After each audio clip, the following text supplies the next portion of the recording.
Hello friends, સ્વાગત છે આપનું મારા રસોડાના કાઠિયાવાડી સ્વાદમાં. હું ભાવનાબેન રાઠોડ. આજે આપણે બનાવીશું ખાટી મીઠી ગુજરાતી કઢીનું પ્રીમિક્સ. ફ્રેન્ડ્સ, પ્રીમિક્સનો ઉપયોગ કરી અને સાથે સાથે આપણે ખાટી મીઠી કઢી પણ તૈયાર કરશું. વિદેશમાં વસતા લોકો હોય, અભ્યાસ કરતા બાળકો હોય કે નવી નવી રસોઈ શીખતા બેચલર હોય, બધાને માટે આ પ્રીમિક્સ ખૂબ જ ઉપયોગી થાય છે. કઢી છે ને આપણા બધાને ફેવરિટ હોય છે, પણ ઘણી વખત કઢીનો પ્રોપર સ્વાદ નથી આવતો અને કઢી બનાવવામાં પ્રોબ્લેમ થતો હોય છે. તો આ પ્રીમિક્સ તમે એક વખત બનાવી અને સ્ટોર કરશો ને તો 4 થી 6 મહિના સુધી બિલકુલ ખરાબ નહીં થાય. બસ અમુક નાની નાની ટિપ્સ ધ્યાનમાં રાખવાની છે, વિડીયોમાં તમારી સાથે શેર કરેલી છે, તો વિડીયો બિલકુલ સ્કીપ કર્યા વગર જોજો. ચાલો બનાવીએ ખાટી મીઠી કઢીનું પ્રીમિક્સ, સાથે જ ઇન્સ્ટન્ટ કઢી. તો ગુજરાતી ખાટી મીઠી કઢીનું પ્રીમિક્સ બનાવવા માટે અહીંયા ઘરમાં રહેલી કોઈ કપ કે વાટકી સેટ કરી લેવાની. અહીંયા 1 કપ ચણાનો લોટ લીધો છે. પ્રીમિક્સ બનાવવા માટે લોટને ચાળવો ખાસ જરૂરી છે. તો અહીંયા એક મોટા વાસણ પર ચાયણો રાખેલો છે અને લોટ આપણે ચાયણામાં ઉમેરી દઈશું. લોટને સરસ ચાળી લેશું. તો અહીંયા બધો જ લોટ ચાળી લીધો છે. તો ચાલો હવે પ્રીમિક્સ બનાવી લઈએ. પ્રીમિક્સ બનાવવા માટે ગેસ પર કડાઈમાં 2 ચમચી જેટલું ઘી ઉમેરશું અને ઘીની સાથે જ 3 ચમચી જેટલું તેલ ઉમેરી દઈશું. અત્યારે આપણે ઘી અને તેલનું પ્રમાણ વધારે રાખેલું છે, કારણ કે આજે જે આપણે પ્રીમિક્સ બનાવશું ને એ 20 થી 25 વ્યક્તિની તમે કઢી બનાવી શકો ને એટલું પ્રીમિક્સ તૈયાર થશે. એટલે એ પ્રમાણે જ આપણે બધા મસાલા ઉમેરશું. તો અહીંયા આપણું તેલ ઘી ગરમ થઈ ગયા છે. બંને સામગ્રી સરસ ગરમ થાય ને એટલે 1 ચમચી રાઈ ઉમેરશું, 1 ચમચી જીરું, 5 ચમચી જેટલી સૂકી મેથી ઉમેરશું. કઢીમાં મેથીનો ટેસ્ટ બહુ સરસ આવે એટલે મેથી ખાસ ઉમેરવાની. હવે ખડા મસાલા ઉમેરી દેશું, તો જેમાં તજ, લવિંગ અને બાદિયા, આ રીતે બાદિયાના મેં પીસ અલગ કરી લીધા છે, એ રીતે તજના પણ નાના ટુકડા કરી લીધા છે. તો સૂકા મસાલા ઉમેરી દઈશું. એની સાથે જ અહીંયા મેં 1 તમાલપત્રના પણ આ રીતે નાના ટુકડા કરી લીધા છે અને સૂકા લાલ મરચાંના પણ ટુકડા કરી લીધા છે. તમે લીલું મરચું ઉમેરવા ઈચ્છતા હોય તો લીલું મરચું એકદમ ડ્રાય થઈ જાય ને ત્યાં સુધી સાંતળીને પછી ઉપયોગમાં લેવાનું. પણ અત્યારે આ પ્રીમિક્સ આપણે લાંબા સમય સુધી સ્ટોર કરી શકીએ ને એવું બનાવીએ છીએ, એટલે શક્ય હોય ત્યાં સુધી આ રીતે મસાલા સમારીને ઉમેરવાના અને મસાલા સરસ ડ્રાય થઈ જાય એ વાતનું પણ ખાસ ધ્યાન રાખવાનું. સાથે 25 થી 30 સૂકા મીઠા લીમડાના પાન પણ ઉમેરી દેશું. બધી જ સામગ્રી સરસ સંતળાઈ જાય ને એટલે જે આપણે લોટ ચાળીને રાખેલો છે ને એ લોટ કડાઈમાં ઉમેરી દઈશું. આ ટાઈમે ગેસની ફ્લેમ એકદમ ધીમી રાખશું અને લોટ બિલકુલ કાચો ન રહે ને ત્યાં સુધી આપણે લોટને શેકી લેવાનો છે. ફ્રેન્ડ્સ, આ પ્રીમિક્સમાંથી આપણે આજે કઢી પણ તૈયાર કરવાની છે, એટલે વિડીયો બિલકુલ સ્કીપ કરતા નહીં. પ્રીમિક્સ તૈયાર હશે ને તો માત્ર 10 જ મિનિટમાં તમે કઢી તૈયાર કરી અને સર્વ કરી શકશો. મારા ઘણા વ્યુઅર્સની મને કમેન્ટ આવતી હતી કે માસી તમે છે ને કઢી પ્રીમિક્સનો વિડીયો શેર કરો, અમે બહાર રહીએ છીએ અને કઢીને ખૂબ જ મિસ કરીએ છીએ. તો આજે બધા વ્યુઅર્સની ડિમાન્ડને અનુસરીને મેં આજે કઢી પ્રીમિક્સનો વિડીયો શેર કરવાનું વિચાર્યું. ચણાનો લોટ કાચો પણ ન રહેવો જોઈએ અને બળવો પણ ના જોઈએ, એટલે ગેસની ફ્લેમ ધીમી રાખીને જ આ પ્રોસેસ આપણે કરવાની છે. સાથે 1 ચમચી હળદર પણ ઉમેરી દેશું. જો તમે સફેદ કઢી ખાવી પસંદ કરતા હોય તો હળદર સ્કીપ કરી દેવાની, પણ મારા ઘરમાં બધાને પીળી કઢી વધારે પસંદ છે એટલે મેં હળદર ખાસ ઉમેરેલી. આ સિવાય પણ ફ્રેન્ડ્સ, તમારે કોઈ પ્રીમિક્સની રેસીપી જોવી હોય તો મને કમેન્ટ કરીને જણાવજો, એ રેસીપી પણ હું તમારી સાથે શેર કરીશ. પ્રીમિક્સ બનાવવું એકદમ સહેલું છે, બસ થોડી નાની નાની બાબત ધ્યાનમાં રાખવાની છે, તો સ્ટેપ બાય સ્ટેપ હું તમને આગળ જણાવતી રહીશ.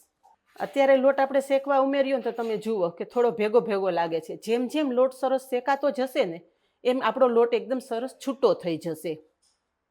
એ જ નિશાની છે કે તમારો લોટ પ્રોપર શેકાઈ ગયો છે. ગેસની ફ્લેમ ધીમી રાખીને શેકશો ને એટલે કઢી સ્વાદમાં એકદમ મીઠી થશે. જો કાચા લોટ સાથે તમે પ્રીમિક્સ બનાવીને રાખશો ને તો તમારું પ્રીમિક્સ ઝડપથી ખરાબ પણ થઈ જશે અને કઢી બનાવશો તો કઢીમાં પ્રોપર ટેસ્ટ પણ નહીં આવે. તો અહીંયા તમે જુઓ કે 5 થી 7 મિનિટમાં લોટ એકદમ મસ્ત શેકાઈ ગયો છે અને લોટ શેકાઈ જાય ને એટલે એકદમ સરસ સુગંધ પણ આવવા માંડશે. અને તમને મેં આગળ કહેલું ને કે લોટ શેકાઈ જશે ને એટલે એકદમ છૂટો થઈ જશે. તો જુઓ અહીંયા આપણો લોટ એકદમ છૂટો થઈ ગયો છે. હવે ગેસની ફ્લેમ બંધ કરી દેશું. ગેસની ફ્લેમ બંધ કરી દીધા પછી સ્વાદ પ્રમાણે મીઠું ઉમેરશું અને 3 ચમચી જેટલી ખાંડ ઉમેરશું. ખાંડ અને મીઠું તમારા ટેસ્ટ મુજબ ઉમેરવાનું. જો વધારે મીઠી કઢી પસંદ હોય ને તો ખાંડનું પ્રમાણ થોડું વધારે રાખવાનું. અને કઢીમાં તમારે જો ગોળ ઉમેરવો હોય ને તો જ્યારે તમે કઢી પ્રીમિક્સ ઉપયોગમાં લો ને ત્યારે ગોળ ઉમેરવાનો. તો અત્યારે ખાંડ ઉમેરવાની બિલકુલ જરૂર નથી. ખાંડ અત્યારે ઉમેરવાનું કારણ એ છે કે ખાંડ છે ને કઢી પ્રીમિક્સમાં પ્રિઝર્વેટિવનું કામ કરશે, જેથી તમારું આ કઢી પ્રીમિક્સ તમે 3 થી 4 મહિના સુધી રાખશો ને તો પણ પ્રીમિક્સ બિલકુલ ખરાબ નહીં થાય. તો અહીં આપણું પ્રીમિક્સ એકદમ મસ્ત તૈયાર થઈ ગયું છે. પ્રીમિક્સને આપણે એક વાસણમાં કાઢી લઈએ જેથી ઝડપથી ઠંડુ થઈ જાય.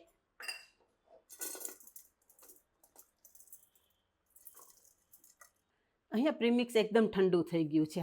આ રીતે એકદમ ઠંડુ થયેલું હોવું જોઈએ, બિલકુલ ગરમ ના હોવું જોઈએ. સ્ટોર કરવા માટે અમુક વાતનું ખાસ ધ્યાન રાખવું પડે.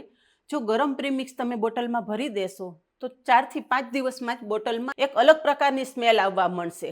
પ્રીમિક્સ એકદમ સારી રીતે ઠંડુ થાય ને એટલે કોઈ સાફ બોટલમાં આપણે ભરી દેવાનું છે. તો અહીંયા મેં એક બોટલ ધોઈ ચોખ્ખી કરી અને લીધેલી છે. તૈયાર થયેલું પ્રીમિક્સ આપણે બોટલમાં ભરી દેશું. તો આપણું પ્રીમિક્સ એક બોટલ ભરાતા આટલું વધેલું છે. આ પ્રીમિક્સનો ઉપયોગ કરીને અત્યારે આપણે કઢી તૈયાર કરશું. ફ્રેન્ડ્સ, આ પ્રીમિક્સ બનાવી અને તમે 2 મહિના સુધી બહાર સ્ટોર કરી શકો છો અને ફ્રીજમાં 4 થી 5 મહિના સુધી બિલકુલ ખરાબ નહીં થાય. બસ અમુક વાત ધ્યાનમાં રાખવાની છે કે જ્યારે તમે ખડા મસાલા ઉમેરો ને તો એ મસાલાના આપણે ટુકડા કરીને ઉમેરશું, જેથી જ્યારે તમે કઢી પ્રીમિક્સ ઉપયોગમાં લો ને તો એક જ વખત કઢીમાં બધા ખડા મસાલા ના આવી જાય. એટલે ખડા મસાલા આપણે ટુકડા કરીને ઉમેરશું. ધીમા ગેસની ફ્લેમ ઉપર ચણાનો લોટ શેકશું અને તૈયાર કરેલું પ્રીમિક્સ સાવ ઠંડુ થઈ જાય પછી બોટલમાં ભરશું.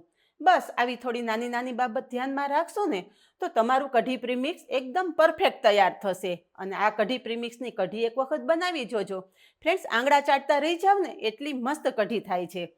હવે બોટલમાં ભરેલું પ્રીમિક્સ સાઈડ પર રાખી દેશું અને જે અત્યારે પ્રીમિક્સ ભરેલું છે ને એનું આપણે કઢી બનાવી લેશું.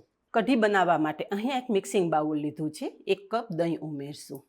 દહીંની જગ્યાએ તમે થોડી ખાટી છાશ હોય ને તો છાશ પણ ઉમેરી શકો છો. દહીં પણ થોડું ખાટું જ લીધું છે અને દહીં સાથે આપણે 1 કપ પાણી પણ ઉમેરી દઈએ. મોટી 4 ચમચી જેટલું પ્રીમિક્સ અત્યારે આપણે બાઉલમાં ઉમેરેલું છે. વિસ્કરની મદદથી આ રીતે મિક્સ કરી લેશું.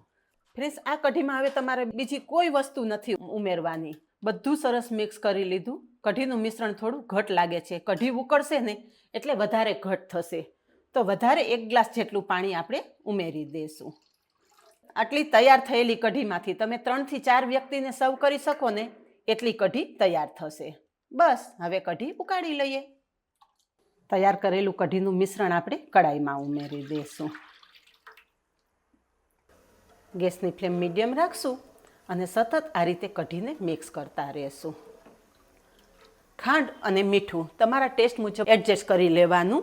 ઘણા ઘરમાં મીઠું ઓછું ખવાતું હોય અને ઘણા ઘરમાં મીઠાનું પ્રમાણ થોડું વધારે ખવાતું હોય, એટલે મીઠું અને ખાંડ તમારા ટેસ્ટ મુજબ તમારે ઉમેરવાનું. કઢી જ્યારે ગેસ પર ઉકળવા મૂકો ને ત્યારે એક ઉફાણ આવે ને ત્યાં સુધી કઢીને છોડવાની નથી. જો આ રીતે કઢી એમનેમ જ તમે ગેસ પર મૂકી દેશો ને તો કઢીમાં ઉમેરેલી દહીં કે છાશ તમારું ફાટી જશે. એક ઉફાણ આવે ત્યાં સુધી આ રીતે મિક્સ કરતા રહેશો ને તો પરફેક્ટ કઢી તૈયાર થશે. અહીંયા તમે જુઓ ફ્રેન્ડ્સ કે આપણે કઢી એકદમ મસ્ત ઉકળવા માંડી છે. કઢીને ઉકાળવી ખાસ જરૂર છે. જેટલી કઢી ઉકળશે ને એટલી કઢી તમારી સ્વાદમાં મીઠી થશે. અને તમે જુઓ કે માત્ર 4 જ ચમચી પ્રીમિક્સનો ઉપયોગ કરેલો છે તો કડાઈ ભરીને આપણી કઢી તૈયાર થઈ ગઈ છે. તમને જો લસણવાળી કઢી પસંદ હોય તો આ રીતે કઢી ઉકળવા માંડે ને ત્યારે તમારે 4 થી 5 કળી લસણ ખાંડી અને ઉમેરી દેવાનું.